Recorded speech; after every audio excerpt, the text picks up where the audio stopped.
എല്ലാവർക്കും വീണ്ടും നമസ്കാരം. നാളെ ഞായറാഴ്ച. എന്താണ് നാളത്തെ ഞായറാഴ്ചക്ക് ഇത്ര പ്രത്യേകത? എല്ലാ മാസത്തിലും ഞായറാഴ്ചയുണ്ട്, എല്ലാ ആഴ്ചകളിലും ഞായറാഴ്ചയുണ്ട്.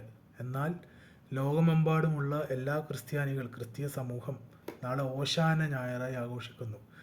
എന്താണ് ഓശാന ഞായർ? തൻ്റെ കുരിശുമരണത്തിന് മുമ്പായി യേശുക്രിസ്തു അവസാനമായി ജെറുസലേമിലേക്ക് എത്തിയതിൻ്റെ ഓർമ്മ ആചരിക്കുന്ന ദിവസമാണ് ഓശാന ഞായർ. വിനീതനായി കഴുതക്കുട്ടിയുടെ പുറത്ത് ജെറുസലേമിൽ വന്ന അവനെ ഓശാന വിളികളുമായാണ് ജനക്കൂട്ടം വരവേറ്റത്, സ്വാഗതം ചെയ്തത്. അതിൻ്റെ ഓർമ്മയ്ക്കായിട്ടാണ് ഈ ഒരു ദിവസത്തെ ഓശാന ഞായർ എന്ന് വിളിക്കുന്നത്. ദേവാലയത്തിലും പ്രാർത്ഥനാ കൂട്ടായ്മയിലുമൊക്കെ നാം നിരന്തരം കേൾക്കാറുള്ള ഒരു വാക്കാണ് ഓശാന. എന്താണ് ഓശാന എന്ന വാക്കിൻ്റെ അർത്ഥം എന്ന് നോക്കാം. ക്രിസ്ത്യാനികൾ വളരെയധികം പ്രാർത്ഥനയോടെ അല്ലെങ്കിൽ പ്രാധാന്യത്തോടെ പ്രാർത്ഥനാ ജീവിതത്തിൽ ഉപയോഗിക്കുന്ന ഈ വാക്ക് യേശു ജീവിച്ചിരുന്ന ഇസ്രായേലിലെ ഭാഷയായിരുന്ന ഹീബ്രുവിൽ നിന്നും കടം കൊണ്ടതാണ്. ഇസ്രായേൽ ജനതയുടെ പ്രാർത്ഥനയുടെ ഭാഗമായിരുന്നു ഈ വാക്ക്, ഓശാന എന്ന വാക്ക്. അതുകൊണ്ടാണ് അവരുടെ പ്രാർത്ഥനാ ഗീതങ്ങളായിരുന്ന സങ്കീർത്തനങ്ങളിൽ ഈ വാക്ക് അനേകം തവണ പ്രത്യക്ഷപ്പെടുന്നത്. മലയാളത്തിൽ ഓശാന എന്നും ഹോസാന എന്നുമൊക്കെ ഉച്ചാരണ ഭേദങ്ങൾ ഉണ്ടെങ്കിലും രണ്ടും ഒരേ വാക്കിൽ നിന്നും ഉത്ഭവിച്ചതും ഒരേ അർത്ഥം ഉൾക്കൊള്ളുന്നതുമാണ്. ഹോഷിയാന എന്ന ഹീബ്രു വാക്കാണ് ഓശാനയായി മലയാളത്തിൽ പരിണമിച്ചത്. ഇതിന് തത്തുല്യമായ അറമായ വാക്കും ഓശാന എന്ന് തന്നെയാണ്. രക്ഷിക്കണേ അല്ലെങ്കിൽ സഹായിക്കണേ എന്നൊക്കെയാണ് ഈ വാക്കിൻ്റെ അർത്ഥം. ഓശാന എന്ന വാക്കിൻ്റെ അർത്ഥം ഇതൊക്കെയാണ്. ഇതേ അർത്ഥത്തിൽ തന്നെയാണ് ബൈബിളിൽ പഴയ നിയമത്തിൽ ഈ വാക്ക് അധികവും ഉപയോഗിച്ചിരിക്കുന്നതും. കർത്താവെ, ഞങ്ങൾ അങ്ങയോട് അപേക്ഷിക്കുന്നു, ഞങ്ങളെ രക്ഷിക്കണമേ. കർത്താവെ, ഞങ്ങൾ അങ്ങയോട് അപേക്ഷിക്കുന്നു, ഞങ്ങൾക്ക് വിജയം നൽകണമേ എന്നും ബൈബിളിൽ പറഞ്ഞിരിക്കുന്നു. ഇതിൽ ഞങ്ങളെ രക്ഷിക്കണമേ എന്ന ആദ്യത്തെ യാചനയാണ് ഹീബ്രു ഭാഷയിൽ ഹോഷിയാന എന്ന് രേഖപ്പെടുത്തിയിരിക്കുന്നത്. ചില പ്രത്യേക തിരുനാളുകളിൽ, പ്രത്യേകിച്ച് കൂടാര തിരുനാളിൽ ജനം ഈ സങ്കീർത്തനം ആലപിച്ചു പോന്നിരുന്നു. വലിയ പ്രതിസന്ധിയിൽ ദൈവം രാജാവിന് അതുവഴി ജനത്തിനും നൽകിയ രക്ഷയുടെ ചിത്രീകരണമായിരുന്നു ഈ ഒരു സങ്കീർത്തനം. കാലക്രമേണ ഈ സങ്കീർത്തനം മിശിഹായ്ക്ക് വേണ്ടിയുള്ള പ്രത്യാശയുടെ ഭാഗമായി. അങ്ങനെ ഇത് മിശിഹായെ അയച്ചു ഞങ്ങളെ രക്ഷിക്കണമേ എന്ന ഒരു യാചനയായി മാറി. ഈ യാചന പിന്നീട് മിശിഹായ്ക്കുള്ള സ്വാഗതാശംസയായി പരിണമിച്ചു. അങ്ങനെ ഓശാന ഒരു ജൈവിളിയായി മാറി. ബൈബിളിൽ സങ്കീർത്തനം 118-26 കൂടി ഉൾപ്പെട്ടതായിരുന്നു മിശിഹായുടെ ജൈവിളി. കർത്താവിൻ്റെ നാമത്തിൽ വരുന്നവൻ അനുഗ്രഹീതൻ എന്ന ഈ വാക്യം ആവർത്തിച്ചുകൊണ്ടാണ് ജനം യേശുവിനെ സ്വീകരിച്ചത്.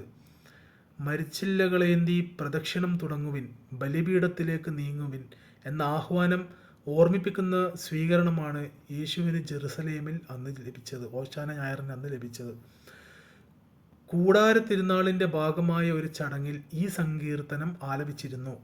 മിശിഹായ്ക്ക് വേണ്ടിയുള്ള ഇസ്രായേൽ സമൂഹത്തിൻ്റെ ഭാഗമായിരുന്നു ഇത്. ഈജിപ്തിലെ അടിമത്തത്തിൽ നിന്നും രക്ഷപ്പെട്ടു പോന്ന ഇസ്രായേൽ ജനം മരുഭൂമിയിൽ കൂടാരങ്ങളിൽ താമസിച്ചിരുന്നതിൻ്റെ ഓർമ്മയ്ക്കായിട്ടാണ് കൂടാര തിരുനാൾ ആഘോഷിച്ചിരുന്നത്. തിരുനാളിൻ്റെ 8 ദിവസം ഇസ്രായേൽക്കാരെല്ലാവരും കൂടാരങ്ങളിലായിരുന്നു വസിച്ചിരുന്നത്. പഴങ്ങളുടെ വിളവെടുപ്പിന് ശേഷമായിരുന്നു ഈ തിരുനാൾ ആഘോഷിച്ചിരുന്നത്. ഹീബ്രു കലണ്ടർ അനുസരിച്ച് 7-ാം മാസമായ തിഷ്രി, സെപ്റ്റംബർ, ഒക്ടോബർ എന്നീ മാസത്തിൽ ഒരു സാപത്തിൽ തുടങ്ങി മറ്റൊരു സാപത്ത് വരെയാണ് ഈ ഒരു തിരുനാൾ. തിരുനാളിൻ്റെ ആദ്യ ദിവസങ്ങളിൽ വിശുദ്ധ വസ്ത്രങ്ങൾ അണിഞ്ഞ് പുരോഹിതർ ദേവാലയത്തിൽ നിന്ന് പ്രദക്ഷിണമായി വന്ന് ശിലോഹ കുളത്തിൽ നിന്ന് വെള്ളിക്കലത്തിൽ വെള്ളം നിറച്ച് ദേവാലയത്തിലേക്ക് മടങ്ങും. ഈന്തപ്പനയോലയും പച്ചിലക്കമ്പുകളും കൂട്ടിക്കെട്ടി ഉണ്ടാക്കിയ ചെറിയ കറ്റകൾ, ഹീബ്രുവിൽ ലുലാബ് എന്ന് പറയുന്നു, അതൊക്കെ ഉയർത്തിപ്പിടിച്ച് ജനം പ്രദക്ഷിണത്തിൽ പങ്കുചേർന്നിരുന്നു. പുരോഹിതൻ ബലിപീഠത്തിന് പ്രദക്ഷിണം വെക്കുമ്പോൾ ജനം കറ്റകൾ ഉയർത്തി വീശി ഹോഷിയാന എന്ന് ആർത്തു വിളിച്ചിരുന്നു. ഈ ചടങ്ങുകളെയും ആർപ്പുവിളികളെയും അനുസ്മരിക്കുന്നതാണ് യേശുവിന് ജെറുസലേമിൽ ലഭിച്ച സ്വീകരണം. ഓശാന ഞായറിനന്ന് കഴുതപ്പുറത്ത് വന്ന യേശുക്രിസ്തുവിനെ സ്വീകരിച്ചത് ഈ ഒരു കൂടാരപ്പെരുന്നാളിൽ നടന്ന സംഭവത്തിനെ ആസ്പദമാക്കിയാണ്, അനുസ്മരിപ്പിക്കുന്നതാണ്. പുതിയ നിയമത്തിൽ ഓശാന എന്ന വാക്കിന് പഴയ നിയമത്തിൽ രക്ഷിക്കണേ എന്നുള്ള യാചനയേക്കാൾ ആഘോഷത്തിൻ്റെ ആർപ്പുവിളികളുടെ അർത്ഥമായാണ് ലഭിച്ചിരിക്കുന്നത്. യേശുവിന് മുമ്പിലും പിമ്പിലും നടന്നിരുന്ന ജനങ്ങൾ ആർത്തു വിളിച്ചു, ദാവീദിൻ്റെ പുത്രന് ഹോസാന, കർത്താവിൻ്റെ നാമത്തിൽ വരുന്നവൻ അനുഗ്രഹീതൻ, ഉന്നതങ്ങളിൽ ഹോസാന എന്ന്. അവൻ്റെ മുമ്പിലും പിമ്പിലും നടന്നിരുന്നവർ വിളിച്ചു പറഞ്ഞു, ഹോസാന, കർത്താവിൻ്റെ നാമത്തിൽ വരുന്നവൻ അനുഗ്രഹീതൻ, നമ്മുടെ പിതാവായ ദാവീദിൻ്റെ സമാഗതമാകുന്ന രാജ്യം അനുഗ്രഹീതം, ഉന്നതങ്ങളിൽ ഹോസാന എന്നീ വചനങ്ങളാണ് ഇതിന് തെളിവ്. ഞങ്ങൾ പ്രതീക്ഷിച്ചിരുന്ന മിശിഹായി യേശുവിനെ ജനം അംഗീകരിക്കുന്നതിൻ്റെ തെളിവായിരുന്നു ഓശാന വിളികളോട് കൂടിയുള്ള ഈ ജയ്വിളികൾ.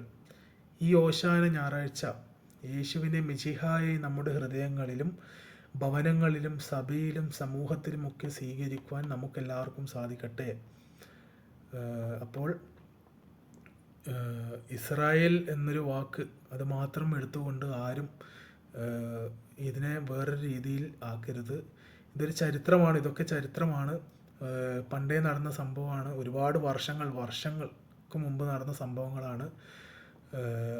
ഇപ്പോൾ നടക്കുന്ന ഒരു സാഹചര്യം അനുസരിച്ച് ഇതിനെ വിലയിരുത്തരുത്. ഇസ്രായേൽ മക്കൾ, ഇസ്രായേൽ തന്നെ ജനം എന്നൊക്കെയുള്ള വാക്കുകൾ മാത്രം ഉരുത്തിരിഞ്ഞെടുത്ത് അതിനെ വേറൊരു രീതിയിൽ വളച്ചൊടിക്കരുത് ആരും. ഈ ഒരു ഓശാന ഞായർ എന്ന ദിവസത്തിനെ പറ്റിയുള്ള അർത്ഥമാണ്, അതിൻ്റെ എന്താണ് സംഭവം എന്നുള്ളത് ആണ് ഈ ഒരു വാക്കുകളിലൂടെയും നമുക്കെല്ലാവർക്കും മനസ്സിലായത്.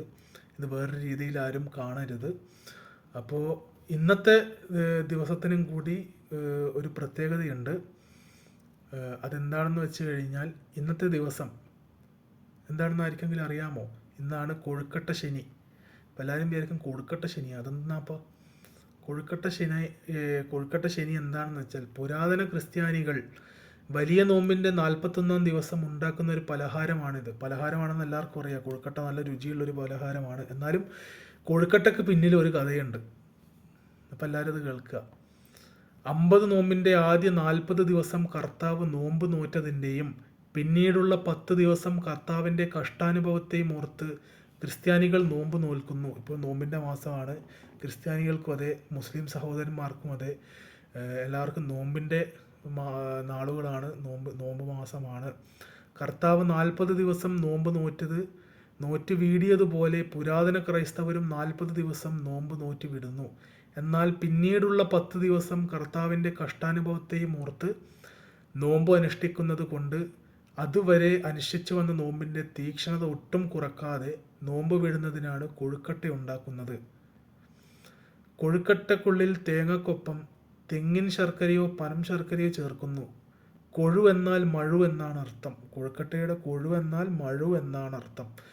കൊഴു ഭൂമിയെ പിളർന്നു ചിതറിക്കുന്നത് പോലെ പാതാളവാതിൽക്കൽ അവരുടെ അസ്ഥികൾ ചിതറിക്കപ്പെട്ടു എന്ന 140-ാം സങ്കീർത്തനത്തിലെ വാചകമാണ് കൊഴുക്കട്ടയിലെ കൊഴു എന്ന് അർത്ഥമാക്കുന്നത്. കൊഴുക്കട്ട തയ്യാറാക്കുന്നതിൻ്റെ ചരിത്രത്തെക്കുറിച്ച് പലതും കാലങ്ങളായി പറഞ്ഞു പ്രചരിക്കുന്ന കഥകളാണ്. ബഥാനിയയിൽ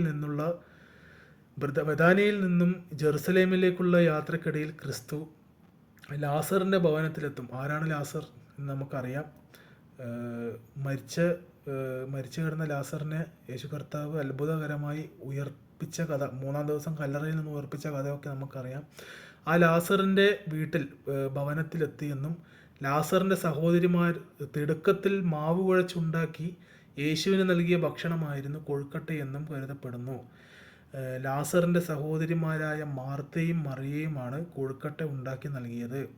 ഉണ്ടാക്കുന്നയാളുടെ കൈവിരൽപ്പാടുകൾ കൊഴുക്കട്ടയിൽ ഉണ്ടാകണമെന്നാണ് പറയപ്പെടുന്നത്. പീഡാനുഭവ ചരിത്രത്തിൽ ക്രിസ്തുവിനെ കല്ലെറിയുന്ന സംഭവത്തെ അനുസ്മരിപ്പിക്കുന്നതാണ് കൊഴുക്കട്ടയെന്നും പ്രചാരമുണ്ട്.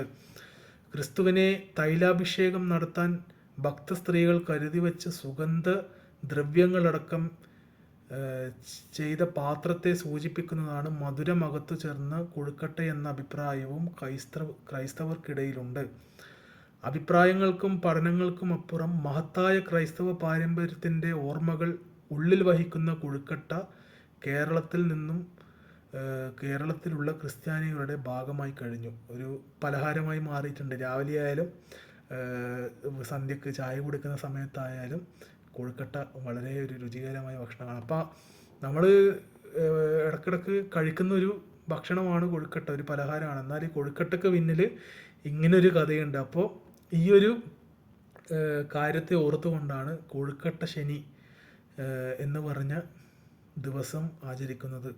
അതുപോലെ തന്നെയാണ് നാളെ ഓശാന ഞായറും ആഘോഷിക്കുന്നത്. ഓരോരോ നാളുകൾക്കുള്ളിൽ ഓരോരോ നാളുകൾ നമ്മൾ ആചരിക്കുമ്പോഴും അതിന് പിന്നിൽ ഒരു ചരിത്രവും പലവിധമായ കഥകളും ഉണ്ട്. അപ്പോൾ ഇതെല്ലാം കഷ്ടാനുഭവ നാളുകളാണ്. അടുത്ത ആഴ്ച വരുന്ന ദിവസം പെസഹ വ്യാഴമാണ്, അതിനുശേഷം ദുഃഖവെള്ളിയാണ്, പിന്നെ ദുഃഖശനി, പിന്നെ ഈസ്റ്ററാണ്, ഉയർപ്പിൻ്റെ ദിവസമാണ്. അപ്പോൾ ഈ ഒരു കഷ്ടാനുഭവ സമയങ്ങളിലൂടെയാണ് നാമും കടന്നു പോകുന്നത്, നോമ്പ് നോറ്റ് കടന്നു പോകുന്നത് നമ്മൾ ഓർക്കണം. അപ്പോൾ എല്ലാവരും പ്രാർത്ഥനയിൽ എല്ലാവരും ഓർക്കുക. കഷ്ടാനുഭവ നാളുകളിൽ കൂടെ കടന്നു പോകുമ്പോഴും ഒരുപാട് കഷ്ടപ്പെട്ട് ജീവിക്കുന്ന ഒരുപാട് ആളുകളുണ്ട്. എല്ലാവരെയും ഓർക്കുക, പ്രാർത്ഥനയിൽ ഓർക്കുക, അവരെ സഹായിക്കുക.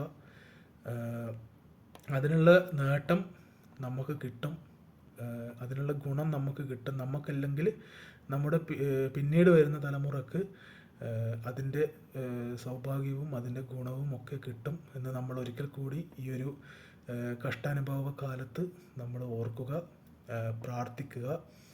അപ്പോൾ പെസഹ വ്യാഴത്തെ കുറിച്ചിട്ടുള്ള വീഡിയോ വരുന്നതാണ്, എല്ലാവരും കാണുക. അപ്പോൾ എല്ലാവർക്കും ഒരിക്കൽ കൂടി ഓശാന ഞായർ ആശംസകൾ നേരുന്നു. നന്ദി. Thank you.